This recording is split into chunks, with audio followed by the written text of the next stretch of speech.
Consent is clear. So if it's not clear, that's not consent. You know what I'm saying? What do I think about consent? Oh, well, first of all, I think it's great that it's part of the vernacular now. That a few years ago, it wasn't as much of a topic that we were talking about because of different things like the Me Too movement. Consent is becoming a thing that we're actually talking about. And that's super important. I'm excited about that. But then I've heard some other things, some people even complaining, both fellas and ladies, about how consent isn't sexy or how it takes the spontaneity out of it. I disagree wholeheartedly. And here's what I got to tell you about consent. If you are complaining because you're like not sure about how consent works or how it's supposed to be, or it's not clear or whatever, here's what's super simple about consent. Consent is clear.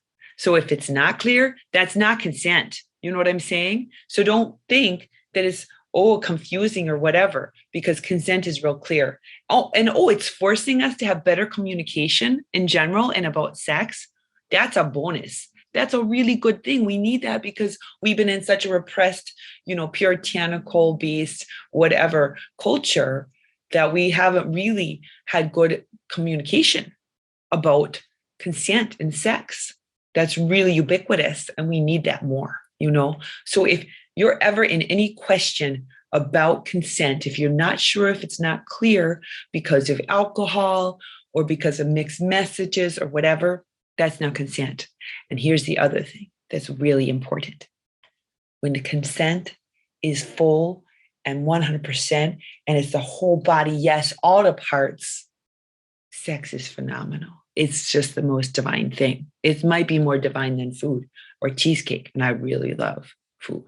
I really love cheesecake. But when you have sex, that's full consent and you're really free with your partner and you get to have all these just blissful pleasures. Well, there's nothing better than that. I don't think it's nothing better. It's just so, so, so good. And if you haven't had this experience, I highly recommend you get some intimacy with yourself so you can have better intimacy with other people, because you're going to find that it's one of the most glorious things when you connect in this profound, deep way with full consents with both parties. It's just delicious. Trust me.